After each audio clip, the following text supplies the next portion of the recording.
everybody to this meeting of the Westminster School Board. This is actually a meeting of the Budget Committee, and in Westminster, it's a committee of the whole. That means that all the board members participate in the deliberations on the budget. So I'll call the meeting to order officially at about 6:02, approximately that. And we'll do a quick round of introductions around the table and on the screen if that's needed as well. We have a couple of guests tonight. Let me start with board members and we hear. Team BOC Westminster Board. Liz Hardy, Principal, Westminster Center School. Margie Ferry, Westminster Board. Jim Vizina, Finance. Andy Haas, Superintendent. Charlie Hutchison, Westminster School Board. Oh, Vice Chair, we both. And Cheryl Charles, Chair of the Board. Karen Blanchard, the Westminster Board. And yes, please introduce yourself. I'm Chad Oggs. I'm with Southern Vermont Solar. I'm Andrew Cunningham, Southern Vermont Solar. And Simon Polski, I'm a Westminster resident, and we're glad to represent our company here for this. Thank you. Great to have you here. We'll come back to you in a little bit. We have a couple of just kind of routine things to do as a part of the agenda. The first is to ask if there are any adjustments to the agenda. I do have one, Okay, Cheryl, two actually, is we'd like to get board approval for some ESSER projects we'd like to get done here in the Westminster district. And the ESSER, I can explain more later, but the ESSER grants require the board's buy-in, even though it's not money you're spending. very good. So thank you very much. And we'll add that as 5D to the agenda, vote on 2 ESSER projects. Any other questions? All right, with none, let me ask if there are any communications and public comment. It doesn't look like Nobody it. on the screen now. Right, exactly. And I don't see any right now, so that's fine. Thank you. We have a variety of topics for old and unfinished business. I want to ask Jim Vizina, if it's all right with you, if we start with the solar project, I think Sure. if that's all right. We'll do that. So with that, welcome again, Simon and team. And you submitted to us a preliminary proposal to bring a solar array to the Westminster Center School that might, in fact, at some point, generate enough capacity to also power the smaller Westminster West building, which is a part of this school. So you're clear on that again. And this board with public input on this, recommendations from the public, is looking at renewable resource alternatives.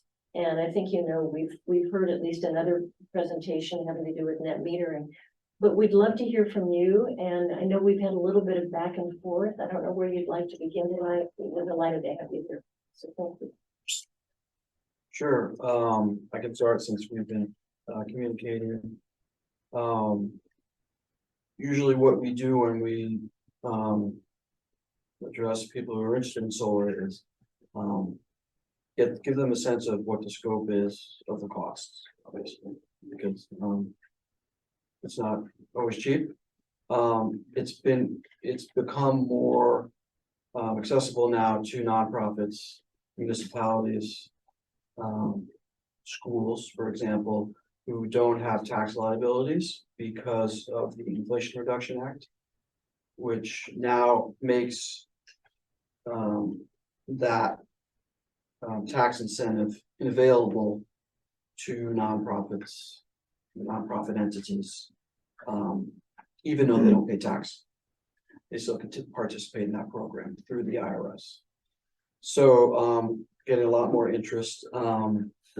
So that preliminary estimate was just to give you a sense of these are some ballpark costs for a large project. And we're doing another school in Brattleboro, and those are similar numbers to what they're doing.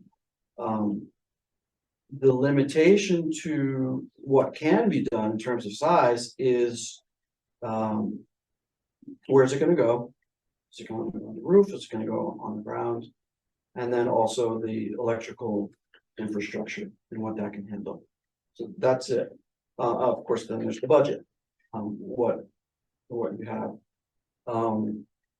So just like real ballpark looking, when I looked at the school, it's a huge multiple roofs. There's different places where the solar can go. There are different types of roofs, so that's something that, needs to be looked at.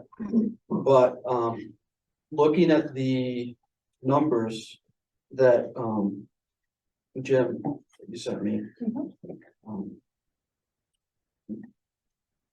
It can be done. We can put in solar, we could physically put on solar on this roof to cover 100% of those two buildings. The question is, will the roof actually support it, structurally, engineering wise? And, obviously, if the money's there to do it. Which two buildings? West. The two schools. Oh, West as well. Yeah. Oh, Yeah, so I got the numbers, I got the electric bills for both. did we get a new? No, we've Oh. not gotten anything. No, I didn't Right. send those because, don't want to give too many numbers and set expectations that, without, we don't know anything, we haven't really looked at the building. So, this is a project that will probably wouldn't be able to happen, until, mid, if things move forward in terms of decision making, mid-year or towards the end of the year. So just, between, and for us, there's a question of sourcing, prices can change, the supply chain is fairly volatile right now, and so what we can get, what the cost will be 6 months from now, or maybe different, so that's why I didn't present preliminary numbers, but we can give you ballpark figures for sure. We need ballparks. One thing I want to say for the public, and I did say it in writing to you all, that we are only looking for a preliminary estimate at this time, that were this project to go ahead, it would require a vote of our voters or townspeople in Westminster, and a project of this size would have to go out to bid. So we couldn't make any kind of commitment. But by your giving us kind of a sense of the ballpark, it helps us understand from the beginning whether it's even remotely feasible. So it's greatly appreciated to have you give us this kind of guidance to get us started. Sure. And ballpark out-of-pocket cost would be probably around $400,000. For what? Okay, yeah, good question. To acquire all the equipment, to pay for the labor, to install it all, to go through the permitting process, any engineering studies that need to be done on the structure. So that's ballpark to get it installed, connected, and turned on. And so you had originally said that it was like that south facing aspect of the gym. I don't know what that is. Okay, I'm just looking. Yeah, I mean, I know the roof, but I don't know that it's the gym. It's the gym. Okay, so we're talking about just this component. It would have to be more than that, because that only covered 27% of the electricity. Yeah, that's Yeah. that preliminary is just for that portion of the roof, And what are you talking about now? covering The whole the thing? whole thing. Yeah, That's what it would take to do 100% what you it want. would cover the entire roof. Yeah, please. And it's one, we would need to look You're at the facilities, Chad is our one of our engineers here, and he would, take a look at the mechanical systems, maintenance that's gonna have to be required for any mechanical systems on the roof. And of course, the condition of the roof itself and the physical structure of the roof would need to be verified. And then, of course, I'm the electrician, so I'll be looking at the electrical side of issues that might prevent us from fully, utilizing all that space. So there definitely could be things that get in the way of it. I think Andrew's at this point thinking there's quite a lot of space up there. There's a lot of space, It's super Unless it's tight. flat though, right? excuse me, Is it problematic that so much of it is flat? no, not at all. Yeah, would you just build them on a Yeah, there's a type of racking which is, it use, basically trays. Yeah. And then, ballast, which are like, concrete pavers are used to keep those down on the roof and not, have the wind, fly the whole system off. And then the panels are attached to those. So I took the numbers that Jim gave us, to total up how many kilowatt hours we would build for. So it's about 180 something per year. How does that translate into square feet? And how do you go from that to the hourly production of electricity by the panels you put up there? How do you figure out how many panels you need for that? We put it into a computer simulator. So there's some square footage produces over a period of a year, 100,000. Yeah, the modeling software we have, we can actually choose the actual panel. And all the specs and efficiency for those are built into the software. Choose the inverters, which convert the electricity into usable energy. And then that's put into a model of the pitch of the roof, the azimuth, and how much sun this region gets. And that's a historical model over the last 20 years or so. Yeah, and it's actually very accurate. That takes pictures of the roof over time and it can see how much sun. It was amazingly accurate at our house. That we have a tool that Yeah, actually, measures. This Yeah. is one of the tools that we can actually determine site specific what the exposure on the roof will be. We're finding this program is so accurate at modeling that we really are not using that tool anymore because.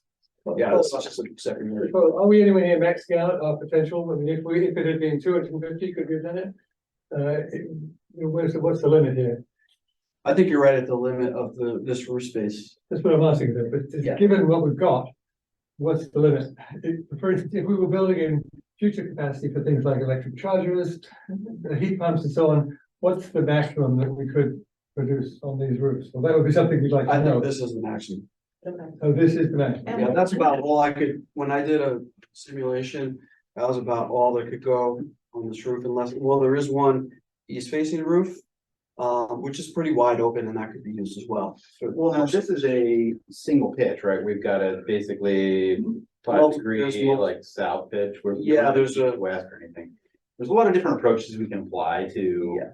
solving, like getting more in the same footprint, and you end up spending more dollars on the equipment to do that. So like there's kind once of you try and there's break trade-offs. out more Yeah. and more, trying to get to 100%, then you're spending, you could be throwing money at something that is not, efficient use of that money. You want to use the most efficient roof space, which costs the least amount of labor to install. Once you start trying to get more, you start spending more. So I guess, given that these things are supposed to last 40 years, presumably within that period, there'll be a lot more electric cars here, stuff. There'll be heat pumps, and because of stuff, what else? Wouldn't we be wise to have built in at least the capacity to expand it or extra capacity right now? And is that possible? That's a good question. There's two ways to look at it. When I'm addressing someone who's putting in solar on their house, for example, and they say, what about some now and some later? I'd say, no, that's a bad idea. You're paying twice for overhead, labor, 50% of the cost. You're paying again to get a little bit more. So in those cases, I say, figure out what your future usage is going to be and try and build towards that. With something this size, I don't know what, to go and come in later and start adding on to it. I'm not Like really if the sure. budget made sense, maybe to work on a slightly smaller scale, we could certainly focus on one area. There's been a lot of improvements over the past, I don't know what, I was gonna say maybe 10 years, like panels have gotten a lot more powerful. But I'm not so convinced that that trend is going to continue because a lot of the technology that makes panels better today already existed. It just was more expensive to bring it to market. And so that was technology that were basically already existed, and I don't see any other obvious improvements that are gonna be happening. Yeah, I think if the goal is to be, carbon neutral. You can choose the best use of your money for the most efficient system you can get, even if it's not 100%. And then if you want more, once electric chargers start filling up in this parking lot over the next 10 years, there's other options to, get green power, whether you're buying it from, community solar site, or if Westminster has, has space to do that, then maybe those are types of options that could happen in the future. Like an offsite option, or Yes. second facilities such as like the West School potentially could be another site. Right. As things stand, if it's on the roof and the electricity is being used as it's being produced, that's the most efficient scenario. Once it goes into the grid and you have net metering, you're not getting 100% value for that production, because what you get paid for net meter electricity is a lower percentage from what you use directly. Other questions? I guess when you quoted the 400,000, just as a ballpark, I understand that. Did that include the incentives, the direct, No, that's just the base? the start.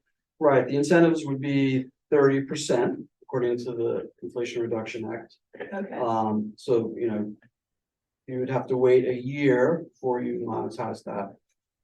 Because it was installed in 2023, so you're not gonna see that money until 2024. So that will reflect a different budget cycle maybe. I don't know how that works, but for what you would want to think about, sort of, if you have the money, great.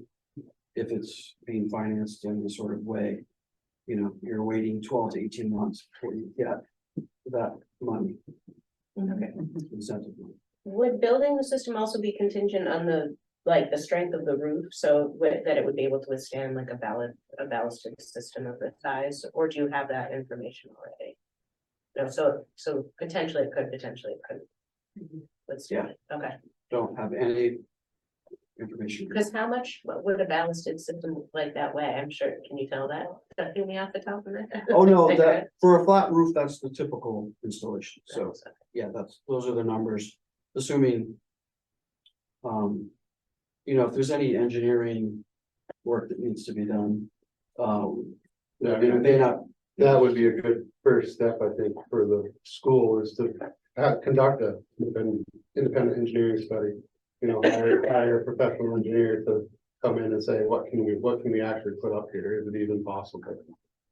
And so following, if it turns out to be impractical to put it on the roof, does it cost much more or less or whatever, put it on the ground? How does It it definitely costs more, and it's a lot more complex.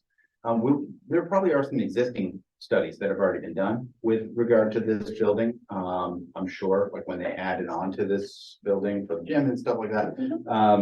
There's been some studies that are previous work that has already been done, but we definitely want to go there first and start talking to those people, those professionals there. Kind of build off that. if it doesn't work, what's the difference in the cost of the process, putting it on the ground? Yeah, it's a lot more. Well, change the permit, right? Yeah, it's a much more complex permit, and it definitely costs quite a bit more to put it on the ground. Yeah. Bottom 10 to 15%. 10 or 15% more. Yeah. Can you help us a little bit with the numbers? What we've been looking at is if we were to participate in a net metering project with our current rate of use at about $37,000 a month for a month. A year. Yeah, about 700 a month. Okay, it's 37,000 a year. Yeah. Yeah. So we end up getting like a credit of $3,000 some a month, which isn't very much. And so how long would it take if we went to, 100% generating our own with a system like this? How long would it take to get what kind of return? I'm really trying to understand the numbers. Oh, you're talking about, Return on investment. return Yeah. on investment, Exactly. Well, it'd be 10.8 years, just straight up taking the 400,000 divided by that, but you're gonna be getting the 30% tax reduction from that, so. I would say, off the top of my head, 8-year payback. Yeah, your Probably original, with your 27% cover of the electricity was 7.8 years was the return. There on you go. investment. One other question, what was it? Hold on. If you can, You just a keep minute, going. Marcy, I'll yeah, think of it. I mean, but at that point, after that, what are our anticipated costs? They're just the basic things at GMP, because we're still part of that system, are we not? We're still part of Green Mountain Power in your Yeah. model. And so we still have some basic costs, very limited, but some. But it might be a few $100s a month versus thousands after the initial payback. Is that correct? There are some charges that are called non-bypassable, Yes, so you'll always have that if you're connected to the grid, so. Off the top of my head, I can't I remember. think it's about $18 a month per line, so if you have a 3-phase service, which I think you do here. then It's like 50. And you, think you're on a special rate too. The time of use. Because there's not a whole lot going on here in summer, right? Mostly off peak, I think. It's off peak, because you're okay, yeah, middle right. of the day Yeah, instead of right. the evening hours, because you're, like, we are here at evening. Right, which is perfect. Yes. For putting it on the school. Margie? So my last question was back to Charlie's sort of issue was, so for clarity's sake, are you saying that you can max out the roof, but it might not be worth it to do that? What it's best to do, what the goal should be is to figure out your usage, your potential usage, and try to match that. Try to build out what would match your usage instead of building way too much or Yeah. too little. Yes, so,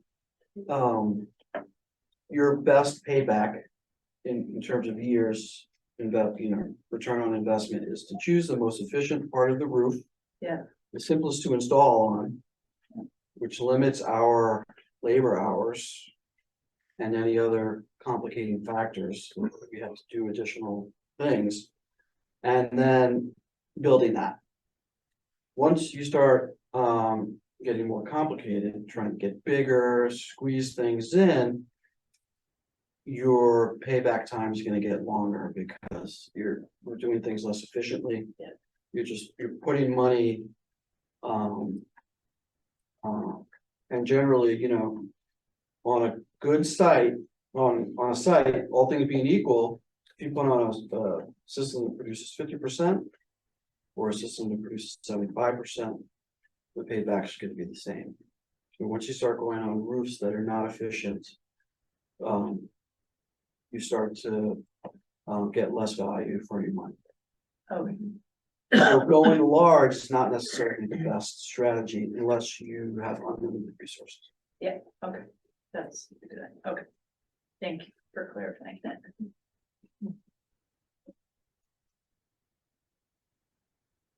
Just thinking. Yeah, I mean, Margie and I spoke to the person at Wind who was talking about the best really would be a combination, like for them would be a combination of solar and their product, and so that would be something to talk about.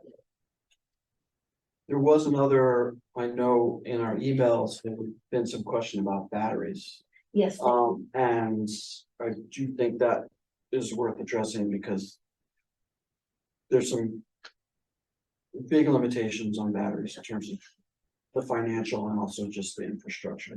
And they don't, like, they're very expensive and they don't give you a lot of power, do they? I mean, or they don't save.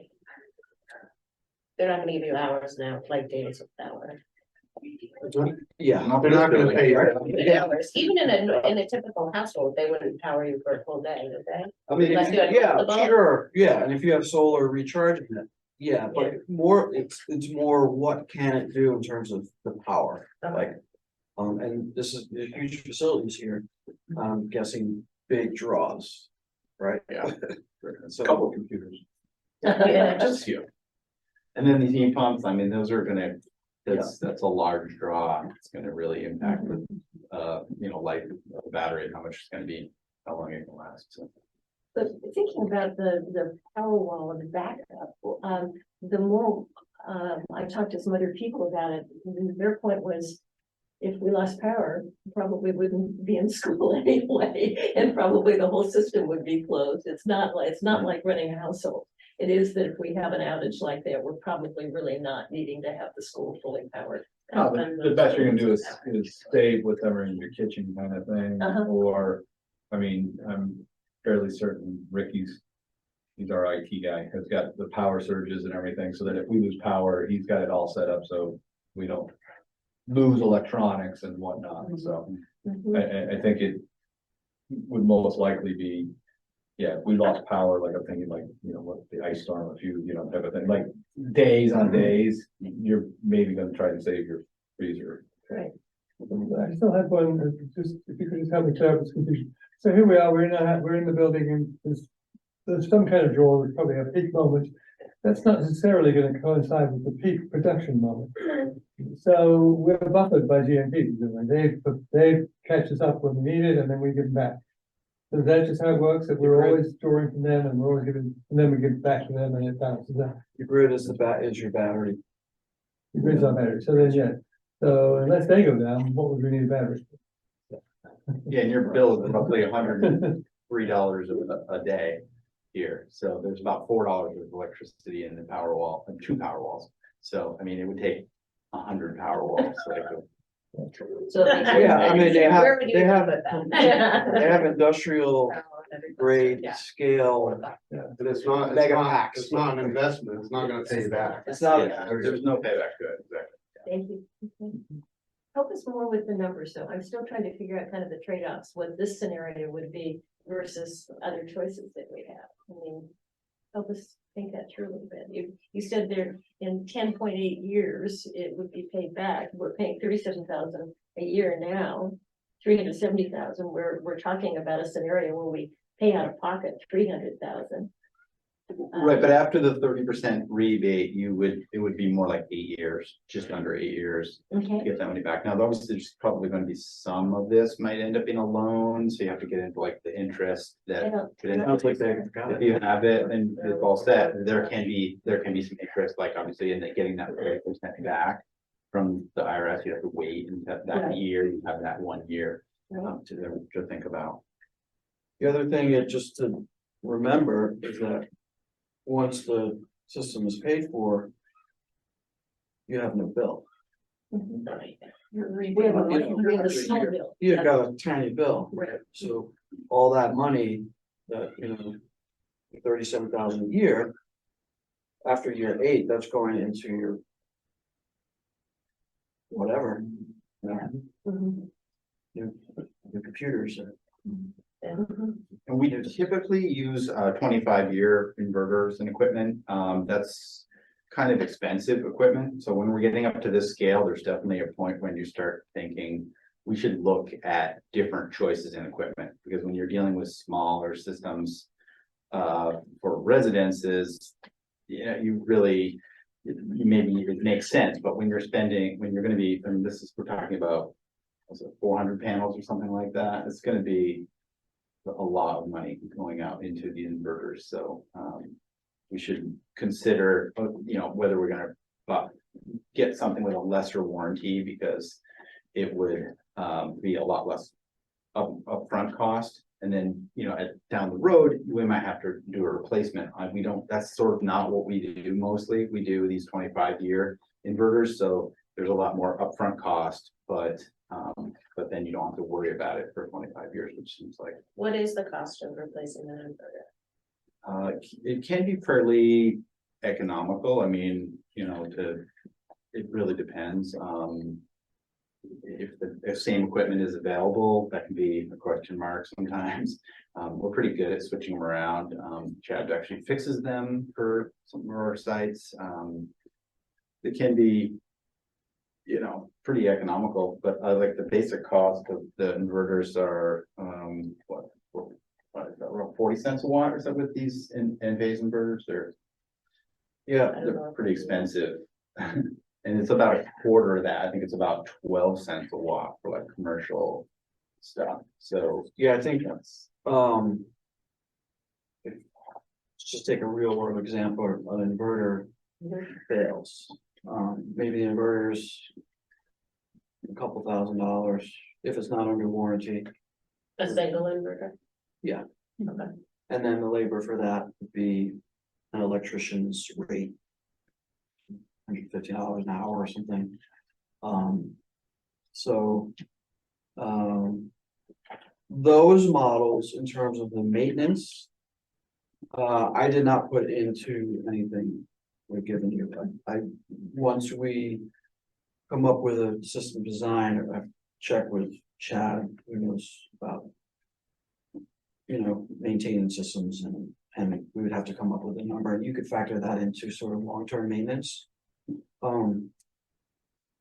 mean, I think the equipment selection will come down, we'll have a, you know, a real clear study that says, you know, with this equipment, this is the cost over the life, and then if we go into a lower. Lower level equipment, and may have to get changed out midway through the life of the product, but at the end of the day, they're both gonna operate the same way, and it's just gonna come down to dollars and cents, what makes sense. So I figure, how many of those $2,000 inverters are we talking about? 16. Hundreds or dozens or what? No, maybe 20. maybe, We're using the same It solver. was 4 for 27%. okay, So it's probably 16. yeah, So there you go. yeah, there you go. We should try to Thank do you. that. It's okay, I have it. She's an athlete. Yeah. I said, you said you're doing a project down in Brattleboro, at one of the schools? Yeah. So what school are you, It's the St. Michael, okay, all right, Catholic, yeah, no problem.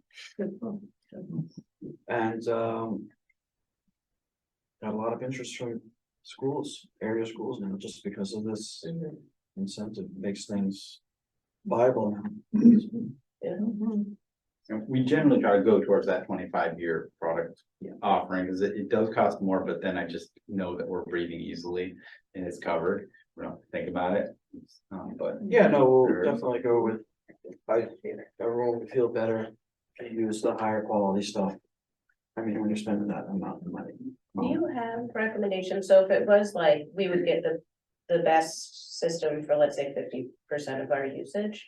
So would you have recommendations around like another, like, green source to get the other 50% of our usage? Like, are there other companies or types of energy sources you work with, or?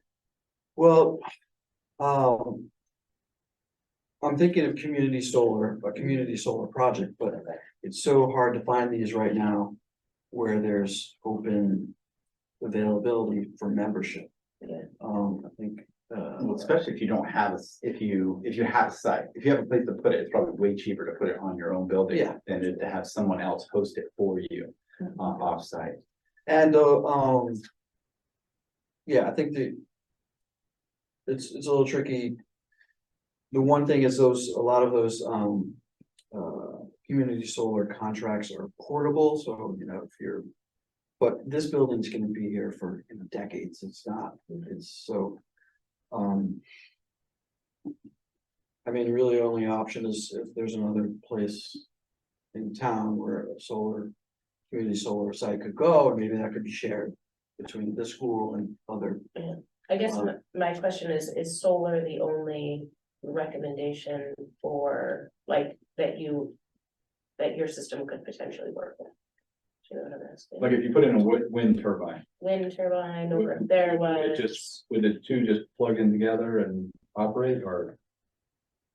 I mean, they'd be Oh, independent of each other, they'd both be a grid tie type system, so that, you know, they're gonna be a generation plant, we're gonna be a generation plant.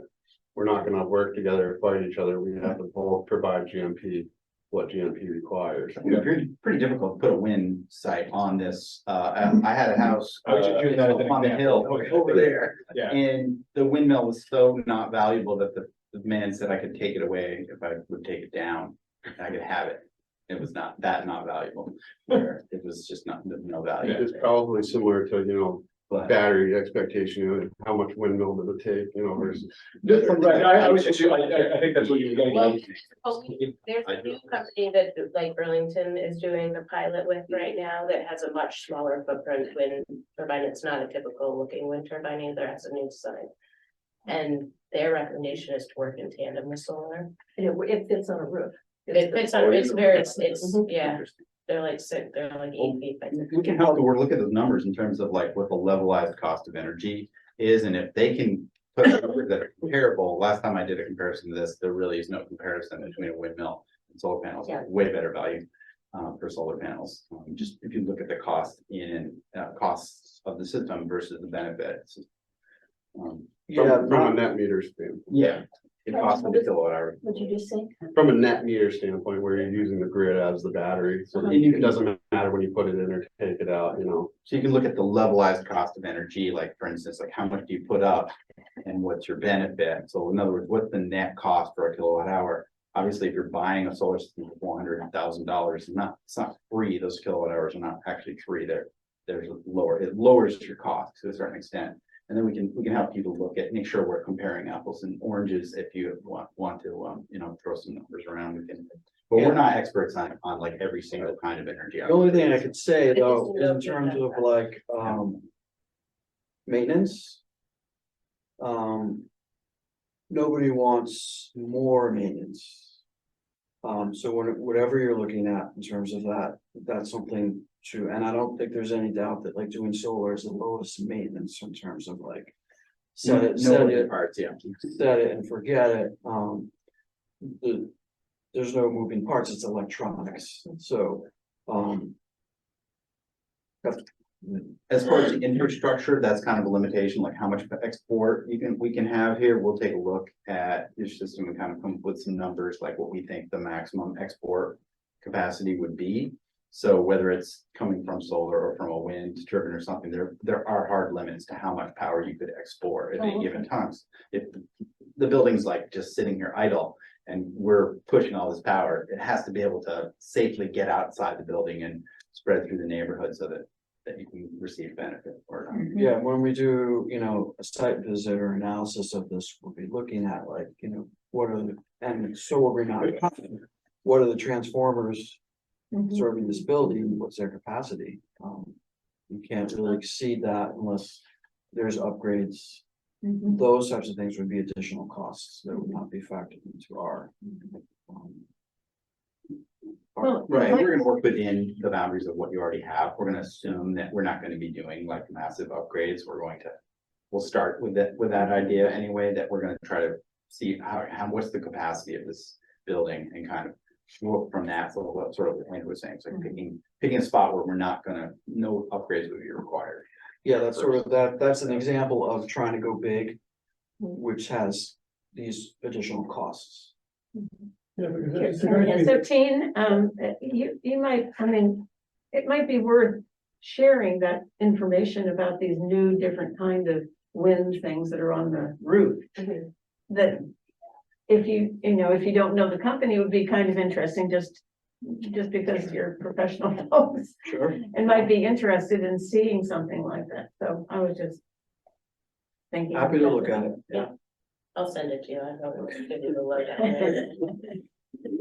That'd be great. occurred to me that the time of maximum production, which is the middle of the summer, is the time of minimum usage here. Right. So are you saying that the transformers on the poles out there may not be big enough to take everything we can produce? Well, they probably can. They probably can handle it. I mean, we'll take a look, and see what we have there, but just the point is that it has to match, whatever you have for transformers. We can't really be exporting more than. But you think it's unlikely that we can back them up? No, it is on a large system that happens. I see. So Yeah. That's something. Okay. One last comment from me, and then I'll see if there are more questions, and then I'll give you a timeline. kind of set of information too. The last thing you might not know is that we have a lot of land here. And so we would not need to look for another site in the community, at least potentially. I hate to bring it up, but as far as expandability, I'm a ground mount guy. Mhm. And we can expand ground mounts all day long. Mhm. So having one piece of this project in a ground mount that has space to grow may give you that good, happy feeling that all of a sudden, oh, we need to double our, double it, then it's right there, ready to go. We'll have the infrastructure, and it's just a matter of putting more panels out there. The other thing I can say to that, in support of the ground mount idea, is that we can orient these things optimally. Yeah. For the best direction, winter, summer orientation. And, you don't have to worry about the roof. And you can do I know solar trackers are more expensive, but you could potentially use solar trackers. What did you say? Solar track, In our experience, the solar trackers aren't, they're not as good as they say they are. Okay. There's different ways to design the system so that it kind of negates what the solar tracker actually gains for you. Facing in the perfect place. So they're nice and they're high end. I don't think they have any place in the But they also- municipal project. They also, require maintenance, annual that's maintenance, true. so you would need a maintenance contract with probably us. And is there a location for them? I mean, I feel like we would need a fence, like they're good in like a gravel pit and we have like a great big fence around it and it's very secure, like you can't, like even a kid is no way they're climbing over a 7-foot tall fence, like, I mean, they could, but originally the skateboard was still barbed wire at the top, which we were gonna say, really, barbed wire? So the last piece of information, and I mentioned this a little bit, but we will be working on preparing the budget actually we need to finish it in the next 2 weeks. And a proposal for the public to consider possible uses of our surplus monies has to be in very general ballpark terms, developed in the same period, okay? And then it wouldn't be voted on by the townspeople until March 4th. And then it would still take time after that to go out to bid and all the kinds of things. So this isn't something we're looking at happening immediately by any means at all. But I do think we need a little more information if possible in the next 2 weeks. Actually, in the next week and a half. Well, what I propose is that I think, since you brought up the ground mount, if you have land, I think that's something we should definitely look at. Because that could be, we could look at it and say, this is an obvious, obviously a better option. The idea of a 7-foot fence around it is not exactly ideal for a school ground, but we can figure out maybe where. It's good pink fence. Yeah, make it a big difference. Yeah. But is that, first of all, thank you so much for coming and providing all of this. Any questions you've got for us, anything that we haven't fully addressed yet? When could we come? When would be a good time to come in and actually look at things? Yeah, anytime. I mean, just if you call the school and we could set up a time so that I could be available and my head of maintenance, so we can show you the grounds. And who's the head of maintenance? Jeff Potter. Yep, so you can just email me if that's helpful. Elizabeth.Hardy, HARTY @WNESU.com.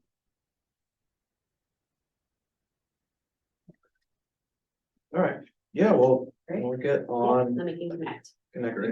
getting more information and we can get that very simple, numbers. and- I think Jeff might have some ideas about who maybe has done some engineering studies on this building. It's Or- his first year. Okay. But I can reach out to past maintenance and see if they have any of that information, where that information is housed. If it's done, if it has been, we have the information here in the building, so we can figure that out. Is there a go-to engineer? We just had an engineer company look at all our buildings, but they didn't look at it for structural pieces. They looked at it for, like, what's the roof like? Oh, it's intact, it's good, that kind of stuff, right? We didn't say, hey, we're thinking of putting solar up there, and they tell us if Well, it'll we handle it, do. but we could call them back in. What did you the process of roof repair. Oh. So we have had the roof looked at by Janowitz. And so we have a detailed scope of the roof. Yeah, but you gotta get an engineer in to talk about the, weight limit of. I wasn't sure if that was. Beams up here. These guys are sized right for us. Yeah, I mean, here I think you're fine, but it's, So how old is the building? You know, this is obviously a newer section of the building. There's lots of. No, it's just. Hey, Yes, that's a lot of so the original building was 19 in the 50s. Yeah. And then you've got a 70s edition. And then, you might have a 90s edition or a 2000. And then you had this put on in 210, type of thing. So I think there's 4 or 5. From editions. 1950 on, every decade. I would think But there's like 4 or 5 the editions. most recent, Most probably recent. there should be some pretty good information available on that as far as how what they built it to. And then come to town meeting and you can vote. Yes. You go, yes. Right, and And then get the bid yourself. Saturday, March 4th. because it does have to be approved. Like Cheryl said, but. All right, guys. Thank you very And much. be in touch if you've got more questions as well, and you will directly contact Liz. Yeah. Okay. Thank you. Great, good to meet you. Yes, nice to meet you. This school, when I came here, my wife said, you should tell them that that's where I did my teaching internship. Oh, really? Yeah. Nice. You know, Sueño, LeBlanc, Wow, that's She had great. the book, Bookmobile. yeah, she used to go to grammar school, my kids love Sweeney, that's your wife? Good. Gosh, I really love her. Wonderful. Thank you. That's great. Right connection there. All right. Thank you. Thank you. Thank you.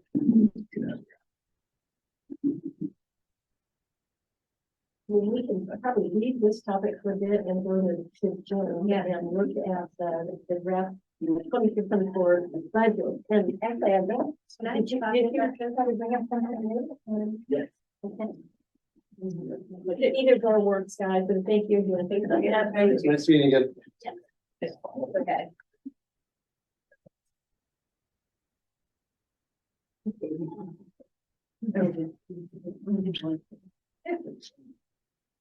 Version 4.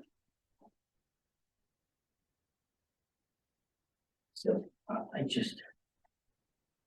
Again, I added a couple items today. And so I just want to tell you up front. So the real number and the packet that I sent out, it shows an increase of 656,713. What? Yeah. And the number, the new number, because I added some HSA health savings account adjustments. And there was also Kara that we just recently hired last month. And it's right now we're looking at a figure of 684,822. That's not what you just handed us. No, So those are corrections to what you just handed us. yes, I said. Yeah, so the first page that says, page 1 Says. we're looking at, right, the version 4, yes, right? correct, Page 1, yes, the final figure is 684,822. yes. Okay. So, as we've talked on the budget, it's just several items that have increased, in tuition.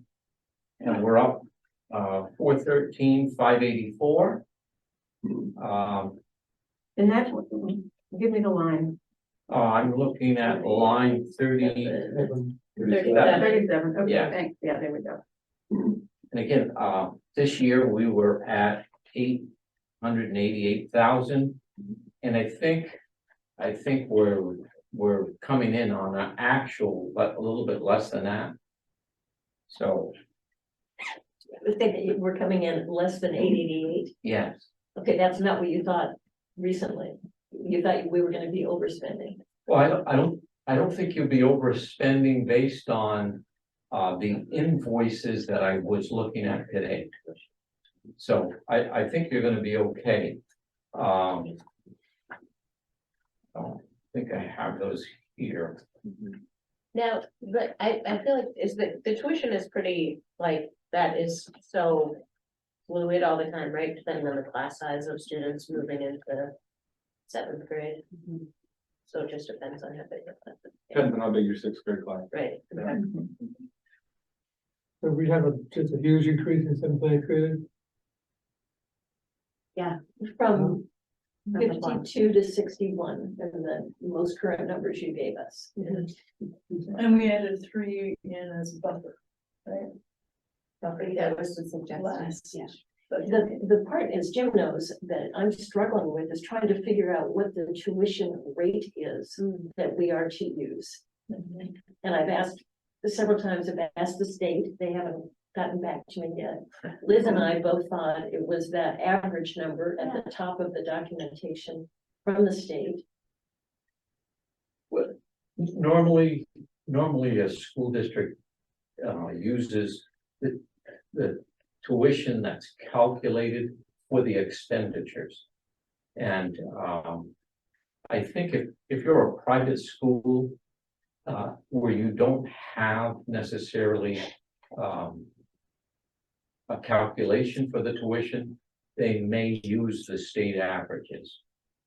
But I think other than that, usually any school is going to use the cost to recoup what their tuition is.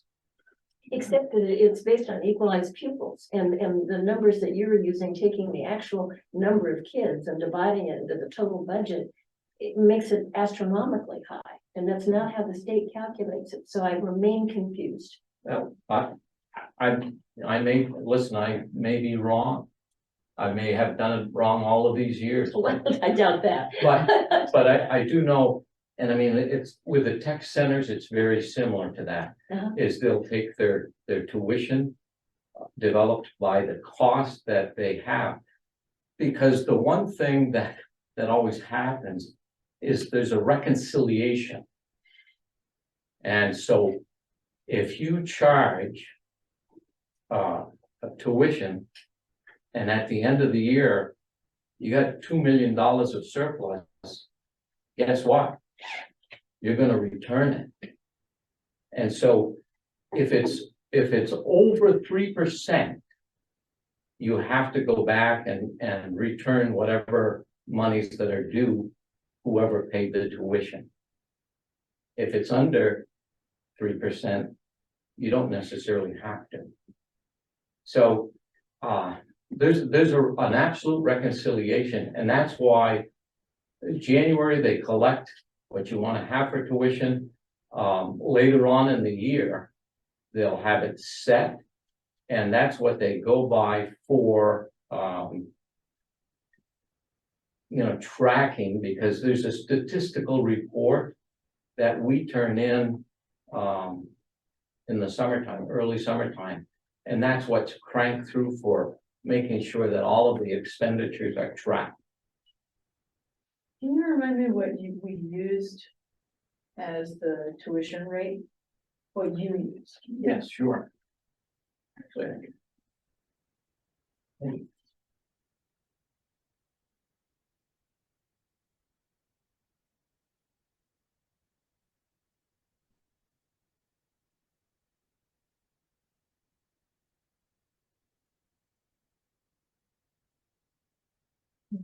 Here, the tuition is, but look, what if everybody's when you want to.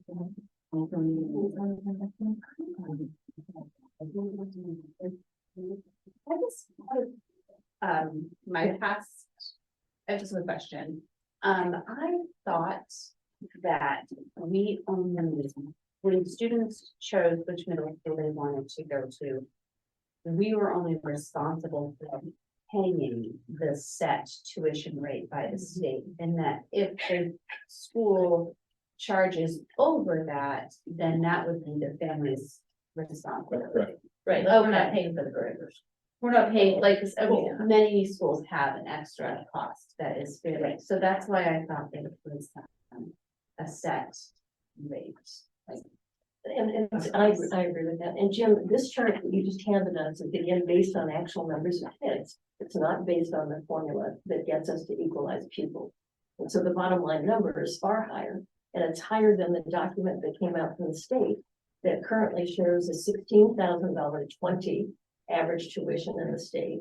And then Westminster's tuition is listed in that document on page 13 Right. as 17,000 something.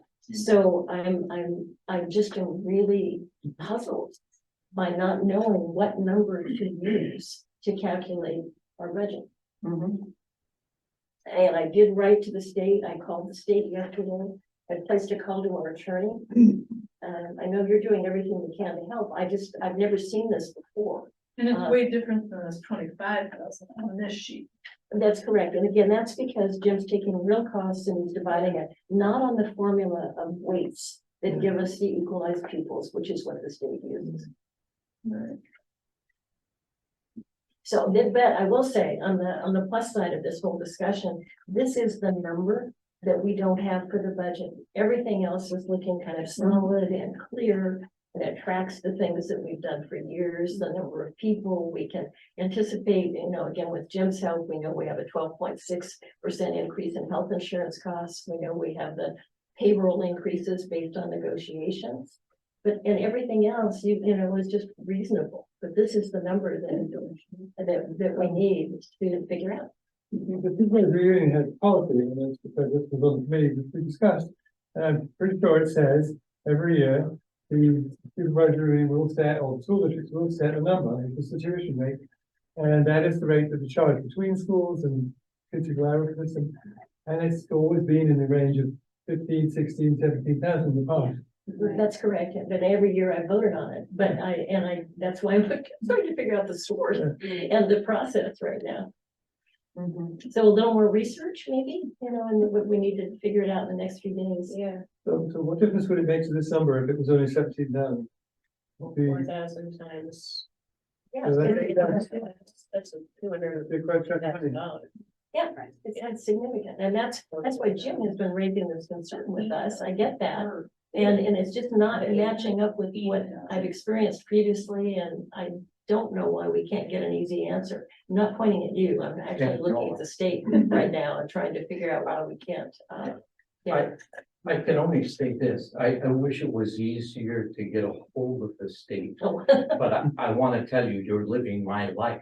yeah, Because I have not had a lot of fruitful calls and connections, although I will say Brad James is very helpful, but wow. So you're saying like in lieu of having another number, you're using this one as an overestimate. Well, no, I think eventually each board has to approve a certain tuition that they're going to charge. correct. And so that's the number that I'm presenting. At some point in time, the superintendent will ask for a number. Yeah, but it's, again, it's not based on keeping the tuition. But I think, but I think what the school agrees to give a voucher to a family is not what it costs them necessarily all the time. It's probably much lower. I mean, I've just been searching here too, and the state, you can't find anything on the state website that gives you anything. There's a site called Ed Choice, which is, I'm not saying they're accurate at all. I don't know what but theirs is right around 16,000 is what they're saying. For grade 7, 16,000 change for grade 7 through 12. Is what you, so it fits in with you, but that's not a state supported website, so I'm not. And right, I've seen this video, yeah, so. And again, if there can be a separate agreement with any school. You know, if you want, it said, look, that 15,000 is a maximum. And you went to Rockingham and said, hey, guys, that's it for us. I mean, there can be an agreement that's reached. The problem with doing that is that also extends to any other district that receives students at the middle school. In other words, they can't single source Westminster. It has to be offered to every Right. district. Well, thank you for the documents you've sent, and I've been, reading them and reaching out, and again, I'll say, I think for us to have a budget to propose for town meeting, we're very close, and we're not on this number. This is, and this is one that has tremendous impact on our budget overall. And that is to say that we have had an increase in numbers of students that are in the 7th and 8th grade for this coming year. Right, based on Liz's Yeah. numbers, again, So for- 52 this year and 61 for next year. Well, for example, we have 20 current eighth graders that we're tuitioning and they will include them. So next year we'll have 34 eighth graders and 25 seventh graders. So Yeah, we know Just- the number. more kids.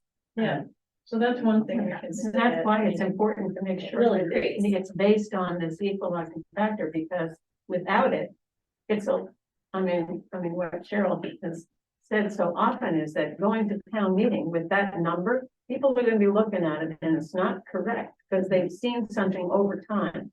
People have good memories at town meeting, I think. So, How many students do we have 7th and 8th grade this year? This year, 20 and there's some 54. The last chart you gave us was 52. If we're up to 54, that's. Yeah. So just taking your approved budget, what you adopted, the 23 budget is divided by 54, you're at $16,454. Thank you. That was so we used 16,000 last year, is what you're saying. No, we used a higher number of kids. We thought it was a higher number. This is a lower number than we budgeted. Right. I have a question actually. So, I'm just doing simple math. Yeah, there, thank right? you. Yeah. so- Yeah, I don't know if this is, so if we tuition a student into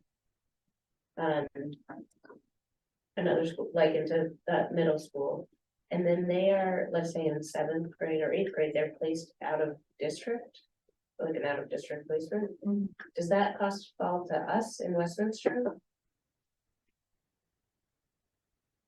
Well, no, because the special ed cost is an assessment at the SU level. Okay. Special ed. So if you would still be responsible for the regular ed portion Right, of that student's tuition. So let's say, I like easy math, I'm an English major, right, right? So let's say a out of district placement were, $50,000. And the student, you're paying $15,000, right? So, yeah, I can't even do the math in my head, that's That's okay, bad. that's So, very bad. but that $35,000 is part of a special ed assessment, the $15,000 is the money you're owing. That's probably what that's.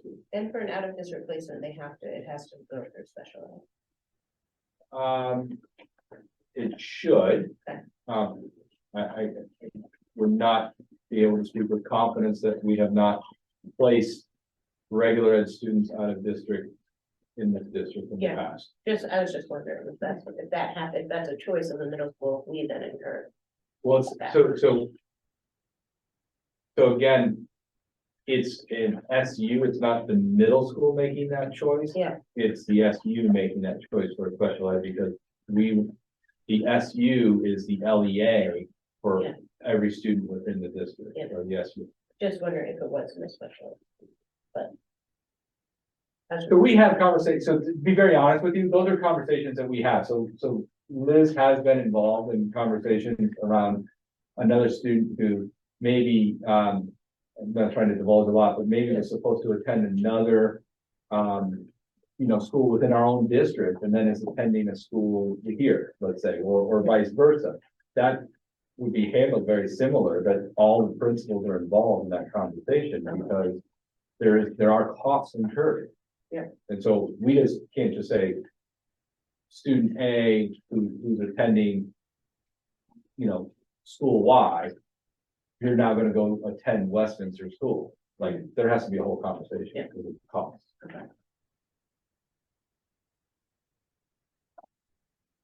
This proposed 5 point, what is it gonna be? 5 point, what's the new total, not the increase, but what's the new total number? that you're 684, 822. Yeah. Say it again, 688. that's the increase. That's the increase. What's the total proposed budget? 5,303,592. Okay. So, it's close to the budget 2 years ago. It is this much higher than last year's. You know, there are there are ways to explain all of this. That I'm comfortable with, again, the increase in compensation to people based on contracts and the increase in health insurance. Numbers of students increasing actually a little bit, although it goes up and down. But this is again, sorry to repeat it several times, this is the one figure that I'm not comfortable with and want us to figure it out. But in that spirit, I was looking at budget to actual again and thinking about Jim in the first 6 months. I still don't see the legal line. I saw it before, the legal line in the principal's office at $5,750. I couldn't see it in the printout budget to actual that was just sent us yesterday or the day before. Just, I think I went, that's the, as of like 30th. Yeah.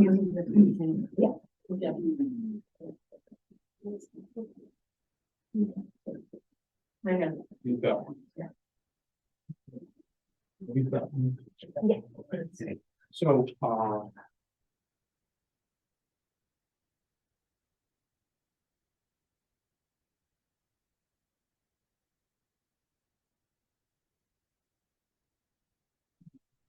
let's see here as well. Is that there is one for other professional services. Like, and there is the legal services, and there's no line, but if you look 3 lines down from, this is page 8. Page 8.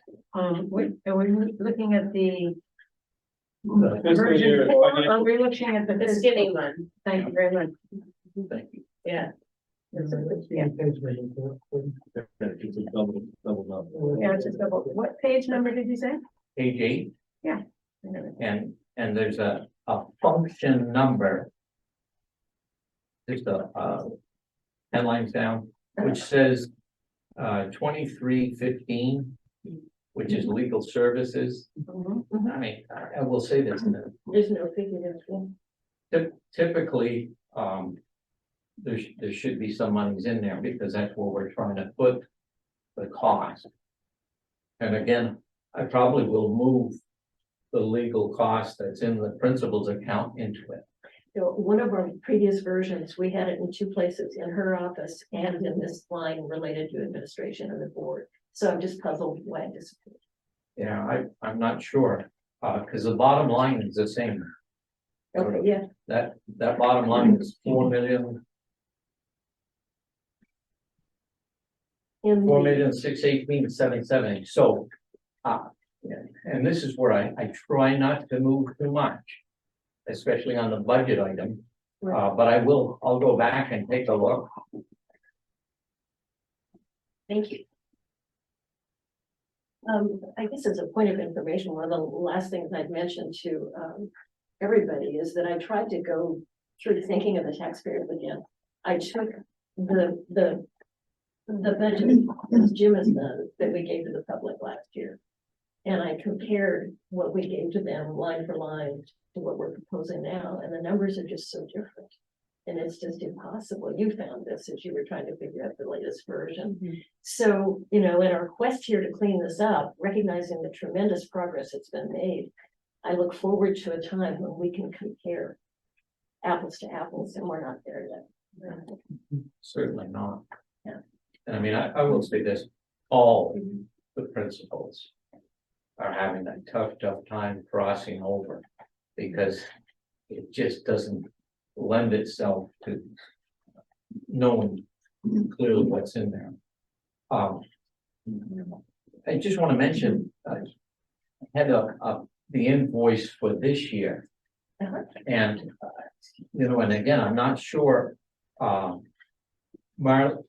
has done the invoicing in the past, and I don't know for how long, but she has used, the state information.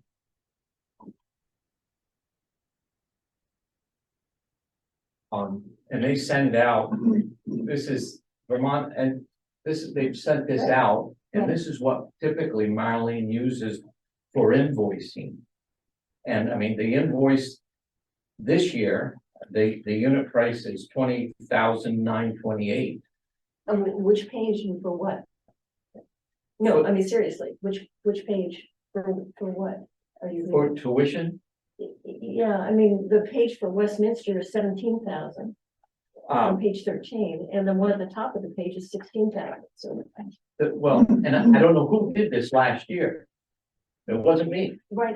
but I can tell you this, typically when you read this, where it says Westminster, and that's 17,850, Right, that's your tuition. If somebody comes in to this school, that's what you've been approved through the state of Vermont to charge. If you said, look, I want 18,000, they'd say, no, can't do it. So, and that's typically what they use. Schools will use this to bill the tuition and invoice. And they can't go higher, they certainly can go lower. And what is that you're holding? That is the announced tuition, because but from the state, I can say. From the state, okay, thank you. yes, state of Vermont, they have an announced tuition. And that's what school districts have to, there's a form that they have to fill out. Can I clarify, Jen, so you just described that as the amount of money the school can charge somebody coming into the district. Is it the same figure the school has to pay No. when they send a kid out of the district, like to cover? Not related at all. Not related. No, because let's say I want to send somebody to KUA up in Meriden. Well, and I can assure you that it won't be under 30,000. No, but doesn't the school set a limit? We'll pay this much, no more? Usually, I mean, I think there's a lot of latitude depending on where they want to send students. So the announced tuition for Rockingham last year, $20,811. So what you're saying is that's what Marlene used to bill back, or something of that nature. Or that's this year, sorry, $20,811. So does this mean that if a kid tuitions in, they actually pay less than the actual tuition rate? The kid tuitions in, they're paying less than the actual tuition rate. For this year, Yeah, I don't know what your costs are for this year. I haven't figured it out, but I know that sheet right there is for next year. but that should be, that's, That's based on the cost for next fiscal year. but I thought our district expenditure budget was not 4, it was 5 million, not 4 million. It's this year, it's Right. for 618 this year, 23. But this says FY 24, Yes, and it says the district expenditure budget is 4 million. yeah. I thought we just said it was 5,303,000. The one For thing, next year. Yeah, and this is FY 24. the one thing that has to happen is any tuitions that you pay, Yeah, you have to pull out of your costs. So you can't charge somebody for the tuitions that you're paying for. yes, that makes sense, but there's not 1 million there's not $1 million in there Well, of if tuition. you look There's- on, if you look on Where is the there? line 3, I guess there is $1 million. Never mind, never mind, think about it. Got it. and see, the So way that this is comes set out up, of the budget. this is awesome Your because tuition. it if you change a buck in your budget, it sucks it right in Okay. and does all of the background stuff. It's awesome. Back to something you were saying a minute ago that I may have misunderstood. We were talking about Marlene preparing the invoices and using 20,000. We were talking about Rockingham's tuition. Yes. So the middle school. So you're saying that Westminster would be billed that 20,000 something figure for the number of students that we have going to the middle school? Is Yes. that what you were saying? Yes, this is the announce, and in January, what happens is school districts have to give an announced tuition. So, Is our screen supposed to be up? so the reason they call it announced tuition is because everybody has to put it into their budgets. Uh-huh. So whatever schools are tuitioning students, they use these numbers to put into their budgets. And that's why they call it an announced tuition. And we won't get it until really after this budget development process is over. You're not scheduled to submit your paperwork till January 15th. And sometime in January, you're locked and loaded for the announced tuition. It's just, Mhm. So then, we could just, so my kid went to Compass one year, and when we first moved to town, and we were told, the town pays this much money if you go to Compass. Yeah. We weren't said how much we want, and I think Compass just accepted that, but we were told that's how much we'll pay. And so where did that number come from, this amount that they would pay? That's what we're asking. I believe Compass charges that, No, it was the other way around, it was driven by the town, we were paying this much. I believe and they- waive the rest or whatever. I believe they charge, that 17,278, which is it says average announced tuition for 7th through 12th. Mhm. And I think that's what Compass charges. So my understanding, it wasn't driven by Compass, it was driven by Westminster. No, so Westminster would only pay this much. So there's, you have an odd relationship between the town of Westminster and Compass. Right. Because of the origin of Compass School and how you had intertwined members of their board and members of this board when it first adopted. And so they've tried to keep very close of their tuition to what Westminster is willing to pay, because that way it worked for them and the families, so the families did not produce extra funds. So there's what Westminster is willing to pay. So when do we decide what is Westminster willing to pay? You have announced tuitions have to go out by January 15th. So that's the people coming. If most of our 7th graders, 6th graders go on to the middle school, let's say, most of them, we're beholden to whatever Rockingham wants to charge for that. Correct. And we don't know that until whenever they announce it. No, but I just want to tell you why in this development process, I've sucked in because the new figure is 21,000. And I rounded off a little bit because again, it's not an exact science. I put 21,000 in the Westminster budget. And on the revenue side, for Rockingham, I put the 21,000 as well. So I've got to match it.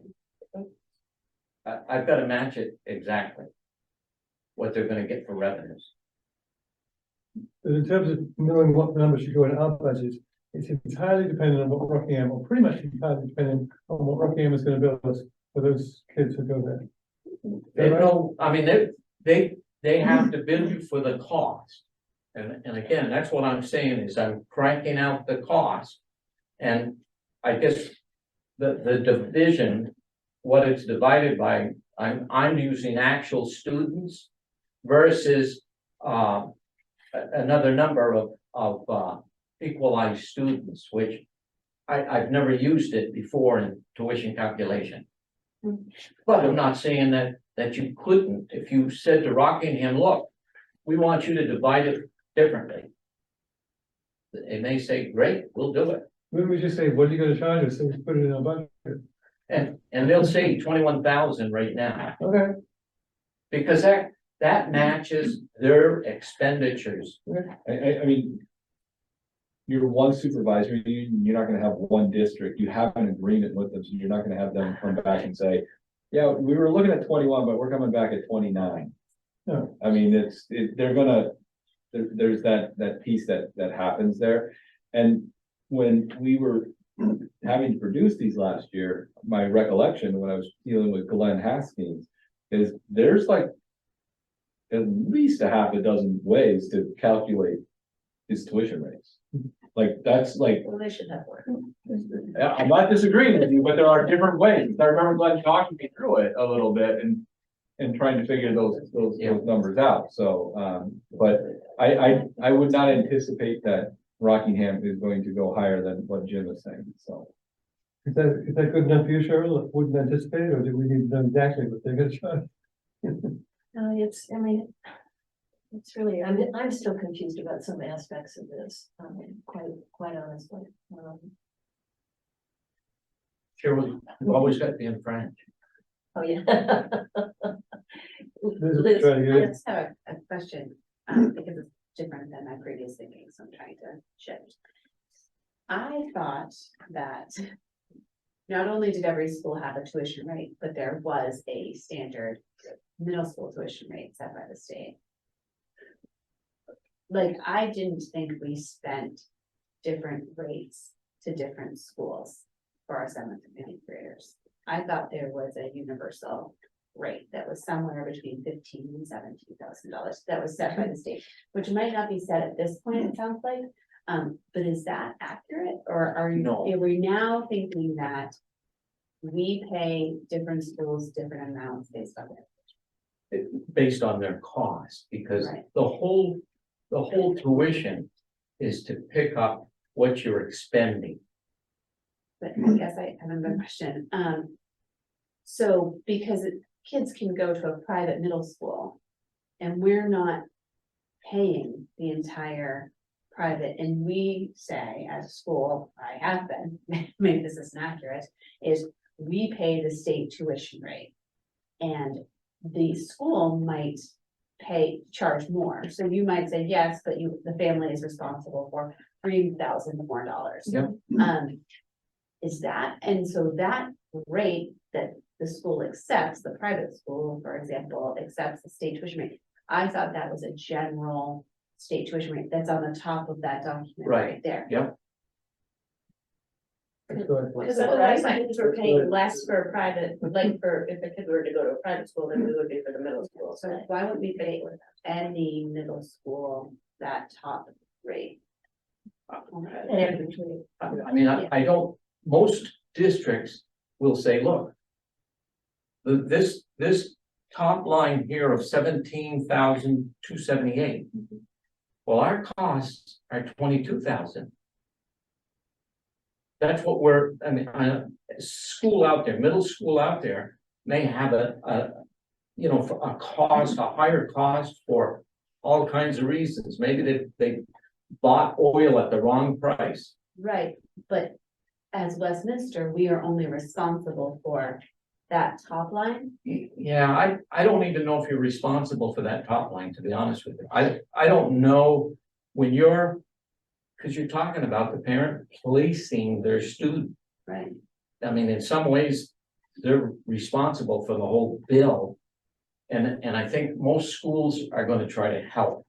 But I don't know that We you're. are responsible for tuitioning them to middle school, so we are responsible for a portion. And I thought we were responsible for the state set tuition rate.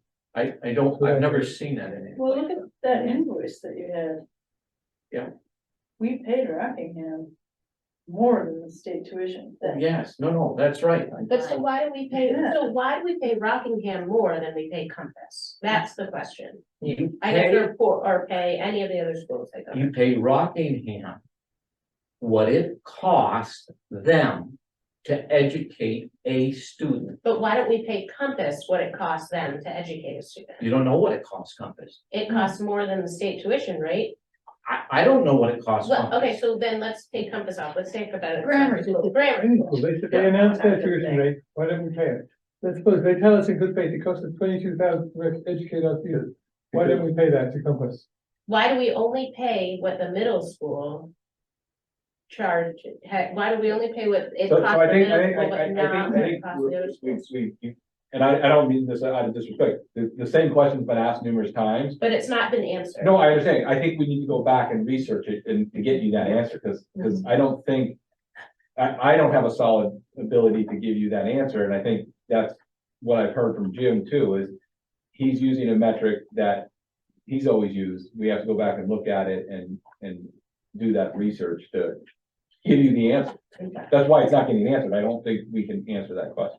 Right, so two parts to it, I agree with that. Karen has wanted to say something, and then I've got another comment. Go It's ahead. just, when that every school, you know, is setting its rate, right? But it seems to me that it needs to be consistent about why it's whatever it is. In other words, that there's a template. And that, you know, it's, you mentioned like the oil was, you know, higher. I mean, we have to know how people set the rates that they set. What are the criteria? To me, it would be really helpful if every place had a set of criteria. And we knew it in common on how it was established, as opposed to, you know, well, this school just says this. Well, But we can't control all that, like, they set their rate, and I think we just need to set a rate that we're gonna pay out to any school. I'm with you about that, but I'm only saying is that clarity would be helpful to understand, to say to Rockingham, this is how much you're charging. Yeah. Why, what are the elements that go into that charge? That's Well, all. we I'm look saying. at their We're budget. looking at each budget and being like, no, yes, no. we- What would happen if think we that went they into do. Rocky and said, I'm not paying you 20,000, we're paying you 17. Yeah. We're in the same issue, what would? I'm just talking How about. would that be resolved? All right, let's wrap this up. It's just clarity that I'm asking. Fair enough. Yeah, but there are two things out of this, two questions. One, we need to figure that we're comfortable for the budget, and so we have more research. Secondly, though, Andy and Jim, you said earlier, we're supposed to set the tuition by January 15th. Are we to set it on what basis? Or is it this number that you're submitting to the state? I mean, it is a deadline from the state. The numbers on that sheet Mhm, represent today. mhm. Now, if you said, look, we want to cut our budget, we're gonna pull $500,000 out and somewhere, it would reduce that cost, that tuition cost that you eventually are going to have to approve. I'm good with that. You're sending these raw numbers to the state, though. Is that what you send and you say this is their? No, you would come back to you all here and say. Here's our recommendation for setting your tuition rate, because at some point you just have to do it. Between now and the 15th, without a meeting, our next meeting is January 19th. I'm asking. Maybe we'll be late. We'd need be late or need a special meeting. Okay? Yeah. Well, give us a heads up. I think we need to get more information before I want to come back and make a recommendation to you to set a tuition rate. Okay. So, that's, You know, again, I haven't been on the board forever. This is going into the 8th year. And I've never had this kind of confusion around setting the tuition rate or this kind of discussion. I don't know if it's actually been brought to you in the past. We voted on a tuition rate at board meetings, and I called David Major yesterday. I talked with him about it, he being the most recent chair of this board. And he remembered aspects of it and not others, but you know, it's valuable to have this in-depth understanding. This will serve us well, all of us going forward, but it's really a puzzle. We invite David to the next meeting. Sure, yeah, I'll ask him. Yeah, so let's take a look at possible uses of the surplus. I created a little document that we could use to guide us, and so I sent it electronically, but I printed some copies and I think you did too, Amber. This was just trying to be a summary of things we've been talking about. And it's in the format that we have to provide. It's this one that says draft and it's. Of the article. The The articles, warning of articles. Yep, we got that. straight.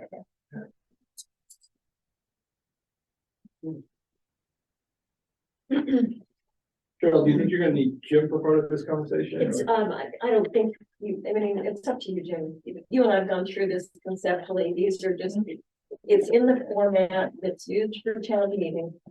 And it has topics in here for possible uses of monies without numbers. I printed it. I want you to- So if you just want to take that, Jim, and you know, be back on the next day or so. Read it. I think about your long to-do list.